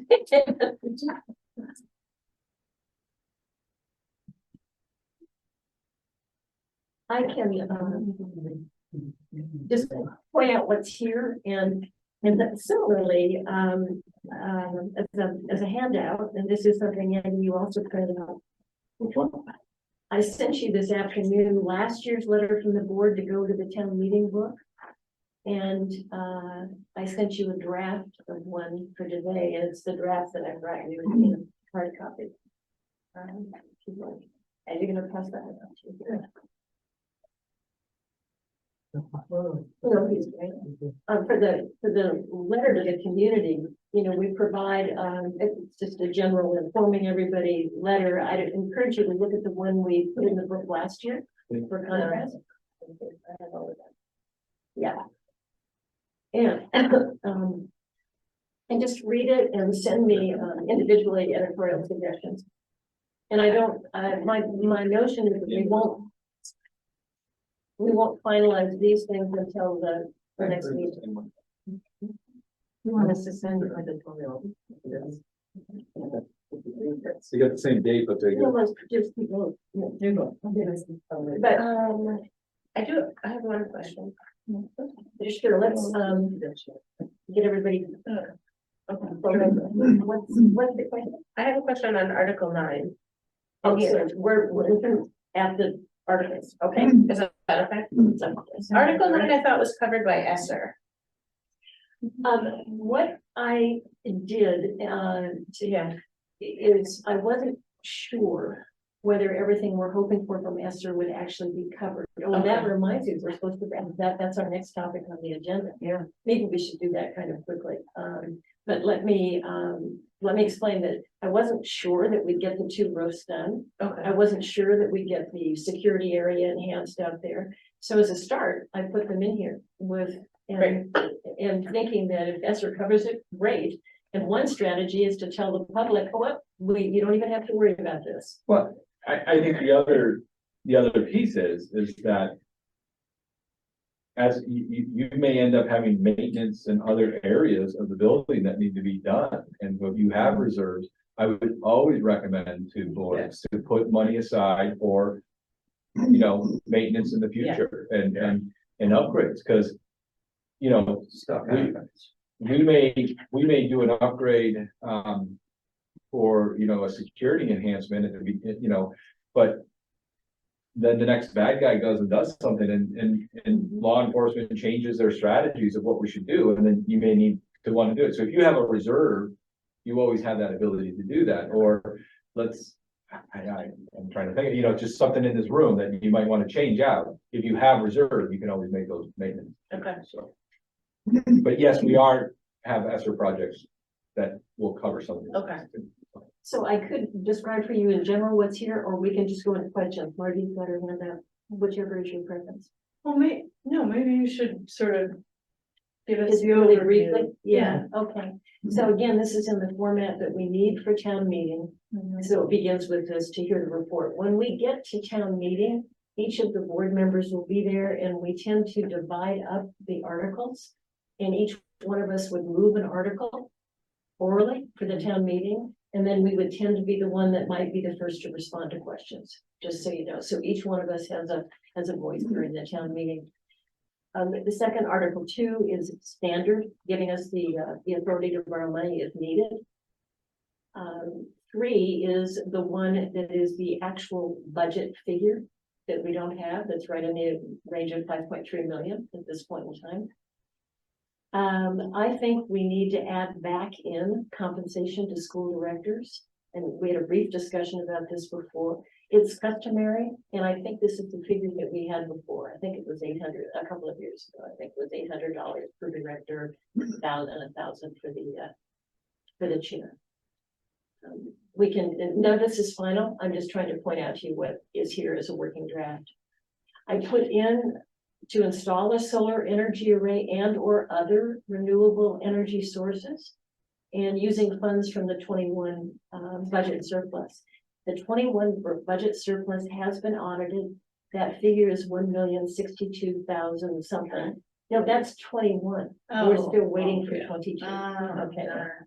And so the 21 budget surplus was not only audited, but it was approved by the Union Elementary Board that we would get that portion of the larger surplus that came from that year. So we're looking at allocating about $1 million. And that's mostly what this page is doing.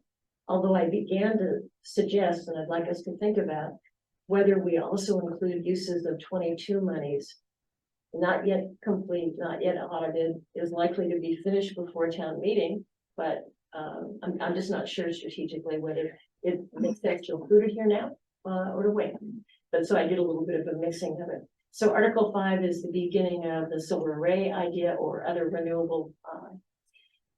Article 6, putting in that idea that came to us from the public about charging stations, maybe. Article 7 is a dedicated reserve. This is about tuition. And I would point out, and I want to raise it with the attorney, that in 2019, the Union Elementary Board voted $100,000 toward tuitions. And I think because that was already approved and never used, we might get 70% of that, $100,000 that we can use if we needed it. Article 8, a certain percentage. This is to do all the improving of the outdoor learning areas. Yeah, I love it. Both at the West building to improve that playground and here. And you can see, you know, there are a whole range of things. We'd have to pick up a number, but it could be the pavilion. Andy, that's still in ESSER 2 monies, I think. We might look at that also. But at any rate, that's what this one's about, and it responds to Sarah Carlisle's suggestions as well as lots of other discussions. Surplus funds in number 9 was the roofs, and that is correct. It's currently in ESSER, but I don't know whether it'll be completed or not. Article 10 already in ESSER is a proposal, but to enhance security. Maybe this is too specific at the entry areas of both the center and the West School. I don't think we've addressed the West School building lack of security at that point. That's something for you to think about. Yeah. Number 11, though, I just put this one because I've heard people fussing about what it costs to rent musical instruments, and I wondered about the rental for sports equipment and wondered if we could create a reserve fund or something like that.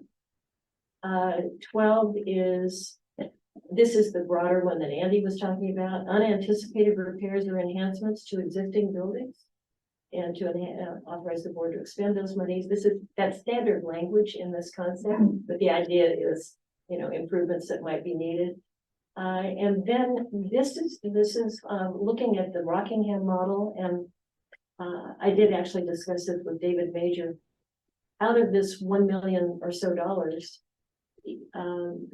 sending some straight back to the taxpayers, and so potentially 250,000. Is it number 13 you on there? I beg your pardon? What number are you on now? Number 13. Apply the sum of 250,000 from the fiscal 21 fund balance to offset expenditures in the fiscal. That's to reduce our budget. We can actually reduce the proposed budget that we're working on right now by $250,000, and that would put us right in the ballpark of where we were.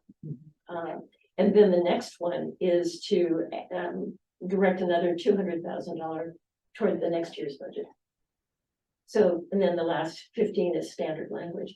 So the question for you guys is, what's missing? Are there things in here that shouldn't be here? But I did try to capture what we've been talking about. Yes. could we maybe combine like 12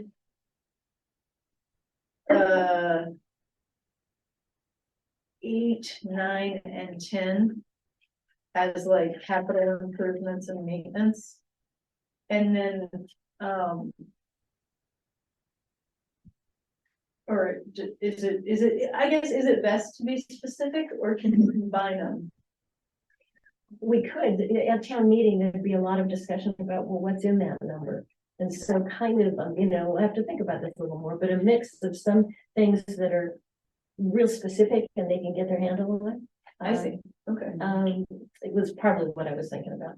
okay. So some of like number 9, that you might want to consider is, we anticipated that, Esther is gonna cover X amount of dollars on a roof project, but if you decide to put solar arrays on the roof and you're gonna need to come in and do infrastructure, there may not be, because the Esther monies are all over the SU, and so what was anticipated as a $250,000 project could go to $400,000, and you gotta come up with that money somewhere. So it could, that would help offset some of those kind of thinkings, and then people know, okay, it's going to the roof. It's just as Cheryl was saying, it's not like some people think like, oh, there's a slush fund now, and they like to know exactly where it's going, kind of thing. Just anticipate. Yeah, that's right, because. I have a question about this, tees up and then I think you were first. Go ahead, John. number 7, I think it's, it sounds like we're saying if Rockingham charges us 21 grand, we'll pay the difference out of this fund. I know they won't, but is that what it was saying here? If somebody charges us more than our tuition rate, we'll pay the difference? That's saying if you get a whole bunch of kids moving into school and you weren't prepared, you allocated, let's say you wanted to, you're gonna hedge your bets and you're gonna go with $880,000, not the 1.3 million. Right. And because you want to set your budget and you want to move forward, and so you hedge it there, and all of a sudden we were wrong, and so now it is 1.3 million. You've got some money left there. Or if you got the 1.3 million and 5 families moved into town here and they're all 7th and 8th graders, you didn't anticipate those kids, so it gives you money to. Yeah, great. In which case, I think the phrase variations in charges is ambiguous. I think you should say numbers of students, variations in numbers of students, Let's add it up, yeah. because that is something to. I think you probably want to look at the language you've used over time. And This isn't part of the language that came from previously when we did this, but I know it's odd. So, Variations. but I will say, I'm gonna run all this by the attorney. Yeah. Yeah. As much as I would like to have an EV charging station half a mile from my house, I think it might be cost prohibitive. They're level 3 charging stations, like $100,000 to install. And so that would just be one. They are? Yeah, a level 3. What's a level 3? A level 3 are the super fast charger ones, the ones that charge up. I just ran an extension cord out here. Yeah, that's a level 1, and that's like a triple charge, and you basically can't go anywhere on that. And then there's level 2s, which are less, they're considerably less, but it takes hours and hours still. It's the level 1s are the ones that have the fast charge. Or level 3, I have sorry, one at my house, like I have just a 240, 240, which is level 2. I think. Yeah, and it takes like an hour and a half to charge our car.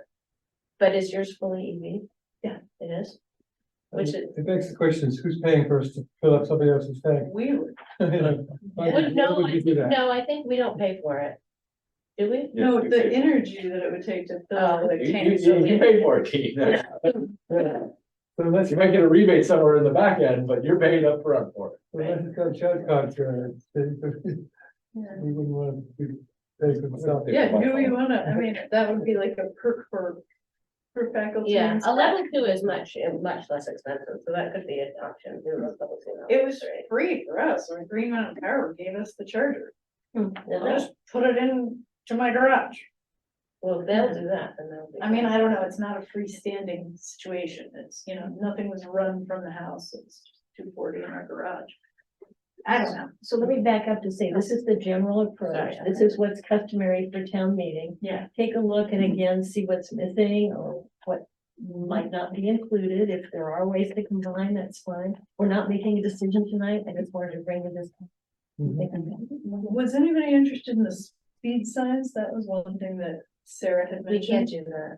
I don't think. Yeah, I didn't think that was our. Or speed bumps. Okay, so we can't do I that. didn't think that. We've tried to get the speed limit lowered in this town forever and they won't do it. Things like that. Even when it's lowered, I do want speed bumps in Westminster. I did ask the Putney Central School how they got those solar speed signs and I did get an answer, which was that it was through some kind of a grant through the state and they had no say at all. They didn't ask for them. The, like, Yeah, that is, somebody put them in, they really didn't have anything to do. but do you have flashes great, out here during school days? You don't have flashes at all? Yeah, right, you should. You should, because you have to, and because if you're in a, like, if you go to the middle school, there's flashers that flash, that it lowers the speed limit. For, because during school hours. No, that's the town and the state, Right. depending on what it is. I mean, So we do not. like you should have a school zone sign right out here. There isn't. There's not. I can go outstate. Please. Well, it depends on if it's a state or a town road. This is a longer meeting than usual, given all the things that we have going on. A couple of questions, though. We have one more action item. I know that. And do you want to, just send suggestions, think about it over the next few days? Do you think we need a special meeting between now and the 19th, which is week after the next? I mean, this, I thank you for putting this together, Cheryl. That's really good. Yeah, it looks awesome. The special meeting would be to set the tuition rate, wouldn't it? And to dive further into these articles and Well, to the budget. And fill in these X's, right? Yeah. Numbers. Yeah. Yeah. So I guess I would ask that we and maybe anticipate a special meeting. Next week. But not set a date, like not, like you can say, like, we're gonna think about it on the day, but if we don't have the information back, I don't know if it'll be useful to have it, I guess is what I'm saying. If But we if you did wanna- have one, I would say toward the end of next week, so the meeting could be warned. We It could be either that or early the next. we need 24 hours on this. Okay. So, All of that makes sense there. Okay, good. And let's do the final action item, once you set the context for us. Sure. Andy, and then we'll develop our motion. So, under ESSER, when you do projects, construction projects, you go for concept approval, and concept approval is essentially, hey, we got this neat idea. We think it's a COVID-related, issue, and we want to use ESSER funds. You send it up to the state, it's basically a pre-approval. The state reviews it, the state says, yeah, we think that fits the bill for, ESSER. You now have concept approval to go ahead and go out to bid and get those pieces. And then, once you get your bid and you do some other things, you then push all that up for project approval. Once you get project approval, you can then go knock holes in walls or do whatever you want to do. So, Liz has been extremely diligent in hounding me on these, and some of the things that have been holding up our approvals are actually getting bid waivers because we only got single bids on different things. But one of the items that is needed to finally get project approval is the board needs to approve not the expenditure of money, but approve that we can actually come in and do the work on your buildings.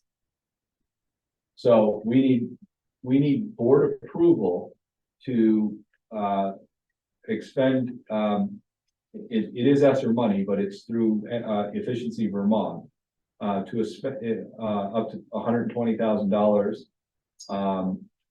Let me back up. So we need board approval for the Efficiency Vermont to do the HVAC system here at this building, which can't exceed $120,000 because that's the loan or the grant.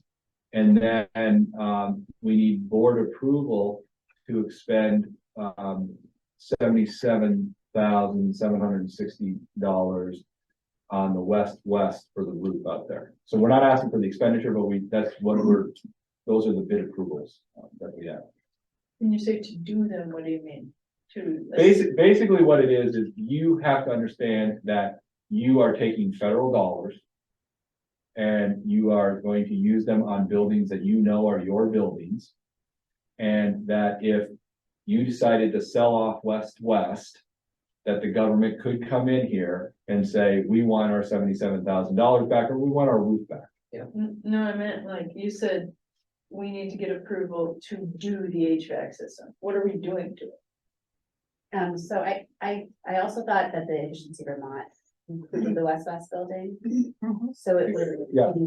So if the West building would be, putting in an HVAC system, there is none. Yeah. Here, it's kind of inconsistent, Sorry. it's inconsistent around the whole building. Some of our exhaust work, we actually have no exhaust in these single bathrooms. Okay. So there's just the exhaust in different areas of the building is all different, and we have a scope of work that we submitted with our grant, and it would be updating all of that, so that all of our exhaust and HVAC systems are working to max capacity. Yeah, thank you, because when I was adding up the numbers, I was like, Yeah. why are there two different sets of Yeah, numbers here? yeah. And I was doing it quickly, so. And We just need a With the- motion to say yes to. Right, I want to make sure the language is clear. We just, I looked up, because we've done this with other boards, it literally just, we approved this project. All right. So that's really what we're looking for. I move that we approve the work that has been proposed under these two projects. So if I could offer the Efficiency Vermont HVAC upgrades at West and Westminster Center, and the roof at West. Second. is it the roof at West and? No, it's just West. We had to break the project. So to restate, I move that we accept, that we agree that the work should be carried out on the HVAC systems of both the schools in Westminster and on the roof of the Westminster West School. That sounds perfect. All right, all those in favor, please. Aye. Any opposed? All right, passed unanimously. Thank you very much. Good. Thank Can you. I ask one article question? Yes, Is there a need for heat pumps in any more of the classrooms? Like, are there any classrooms that don't have heat pumps that could use air conditioning? Cause I wonder, do you think that would be something to put in here as well, Cheryl? do you think, do we consider that renewable? Do we consider that in the renewable energy improvements article? Article 5? Well, we could split it, couldn't we? And or other renewable energies. Pardon? Sorry, but it could, if we specify one is solar, then the other one, is it one that says other? In the same way. I don't know if we call it renewable. It's not creating renewable. Or it's not- It is. It's more. We might modify that one here. Or it could it fall under 9, I guess, Article 9? Surplus funds for. Including energy repairs efficient. and enhancement, yeah, including energy efficient heating and cooling sources. Jim, thank you for your patience as well as all the content. Like that. Travel safely.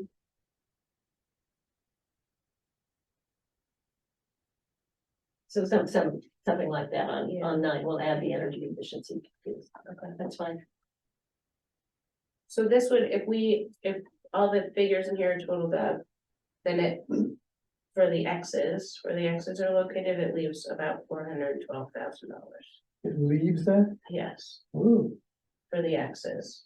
Wait, Oh, oh, so I mean, we still would have wanted more for other projects or? well, for there's all those places that don't have any Numbers in here. numbers, Yeah. and so all those numbers that, if I totaled it up correctly, it would leave, we would have to divide the $412,000 up between the X's. And we can think about the 22 surplus. There will be a surplus. The ballpark figures a while ago were around 900,000 or something like that. I'm not sure it's gonna be that big.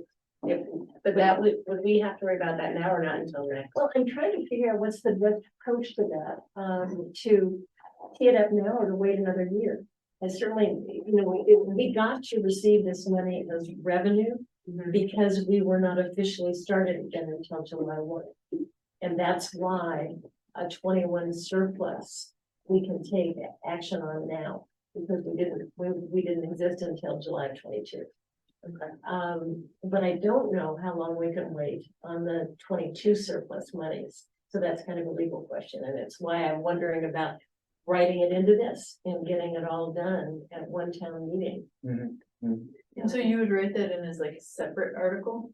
Well, I mean, in some places, you know, I combined it and specified this amount from 21 balance, this amount from 22 fund balance. For example, with the solar, we could take it from two. Is your concern that we might lose the ability to spend it, or is your concern there's a political advantage in combining them versus separating them? I want to figure out whether we might lose it, if we don't take action now. Yeah, because what happens is the money, you can't hold the money, you have to reserve it, and it will go back to the taxpayers. If you do not, warn or use articles to allocate the monies to things in the future. And when That's was the question though would be, if we don't know what those monies are, how can you do that? And so therefore, can you be a year in arrears, basically? Yeah, we haven't had an audit yet, we don't know what we're about. But we know, but if you know that the audit's gonna come in at $800,000 and the audit comes in at, $750,000, I mean, you're gonna be 50,000 in the hole and figure that out. If the audit comes back at $900,000, then that $100,000 will go back to taxpayers kind of thing. So you can guess, you can get close, even without the audit, but I know that they are working diligently on that audit. You should check with the lawyers, but my guess is that we wouldn't be obligated to do anything until the audit is published. That, we can't be obligated to spend it before it's published. So, No, that's true. not until it's published, and we have a number. So there must be a grace period after that, whatever that grace period is. There's not, Charlie, that's the. No grace period after that. The problem, and so in some places you actually push back town meetings and things like that to assume that you can get what you need. And when do these articles have to be decided on by?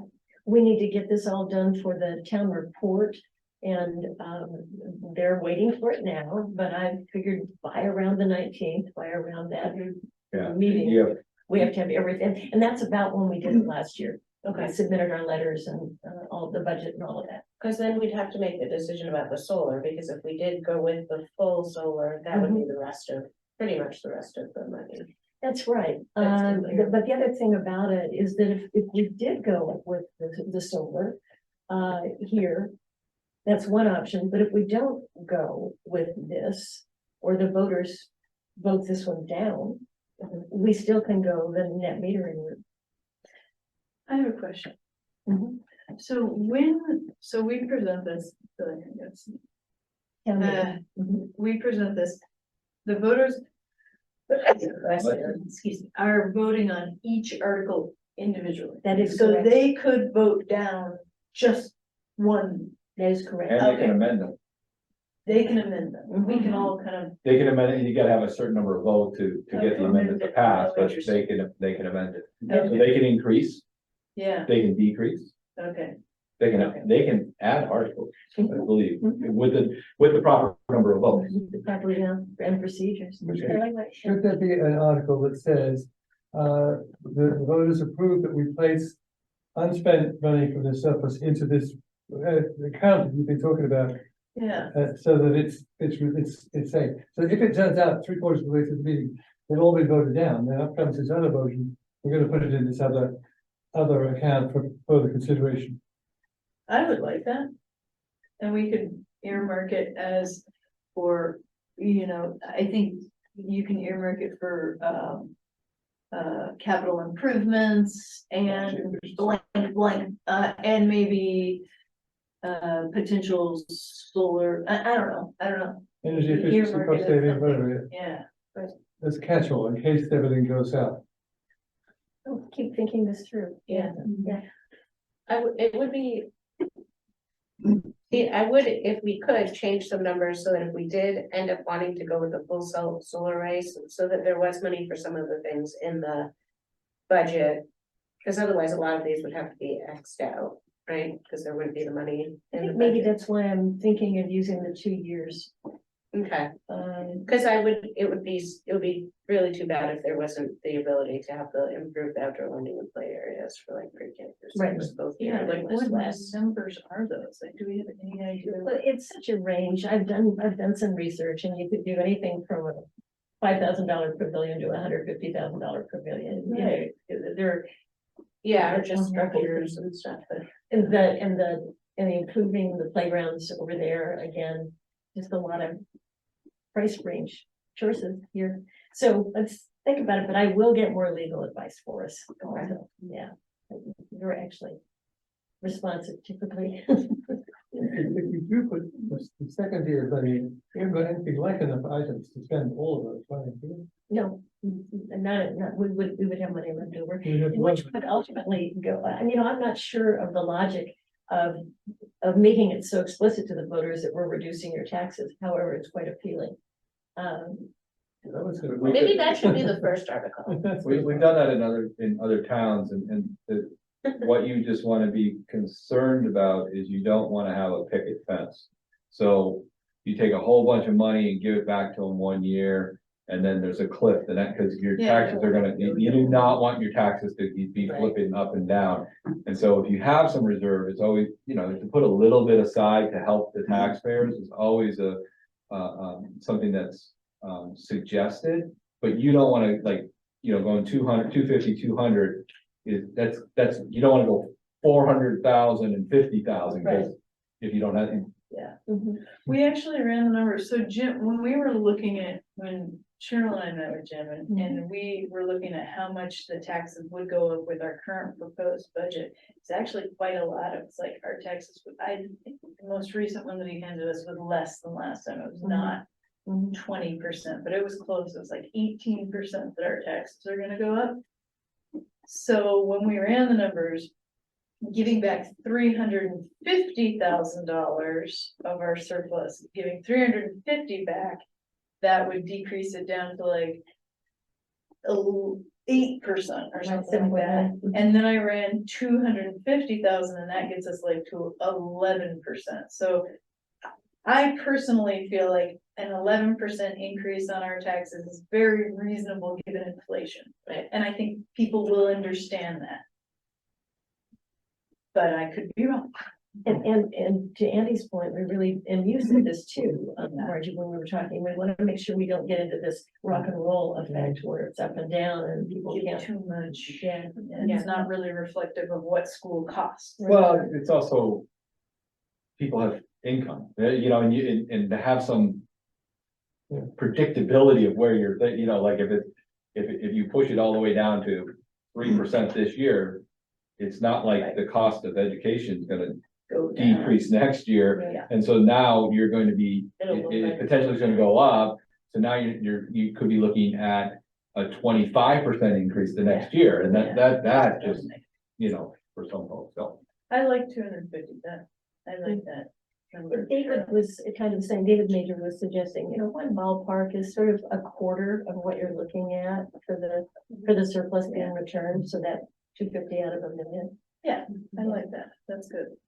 Is there anything that the teachers or staff? Well, I think this covers it. I mean, a lot of the outdoor and playground would definitely be helpful. The mini splits, which I know is potentially a professor. I thought there was like conversation on that, but Is there, this. looks good. How's it been going with like substitutes in? Well, now it's Being great out. because everyone's at home for college break. So now's a good time. Yeah. But yeah, And that's all going fine, you don't need anything else.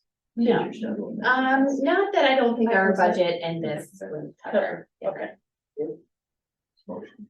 I have to head out, but I want to thank everybody, and I'm going to try to make this meeting when I'm in Hawaii, right, as long as it's night. So that whenever, if it's a special meeting, that. Anyway, Try to have it at a reasonable time for you. I mean, at this time, it's fine, you know what I mean? In other words, We can't have it during the day anyway, because we're. yeah, I'm just saying, whatever it is, because I was planning on this, isn't it the 6th? 19th. The 19th, I thought, right? We still But have if that you- meeting for sure, Okay, and then might be a new one, right? just for budget related things. Yeah, great. We'll see that one. If we want to do quick director's comments, maybe you just did me. Take mine. I'm sorry. We need to amend his motion. Oh, I didn't hear you. I'm sorry, I was Okay. trying to be quiet. Oh, okay. But, so Liz had brought it up, and I. With the roof projects, we ran into this whole big thing of having to split them up, and the bid waiver, we had pushed up for both roofs at the same time, Okay, and then we had split them. What came through was both roofs, so you were correct, and so I went back and looked at that, and so I want, because I don't want it to come back and bite us. But if we could amend the motion to, for the roof project, that'd be both schools. as well as the HVAC system. So the HVAC system and the roofs at both schools. Sounds good. Okay, all those in favor? Aye. Aye. Okay. Thank you, I apologize for that, but thank you. Nicole, yeah. A quick round of director's comments and then I'll entertain a motion to adjourn. Kate, anything? As a parent, I really appreciate there's so much clear communication that goes on for the school, whether it be like through the Westminster Weekly or the weekly phone call. I just think that is. It's just very much appreciated. And I think it's been really great. Yeah, so thank you. Agreed. Yeah. It's awesome. Everybody's doing great.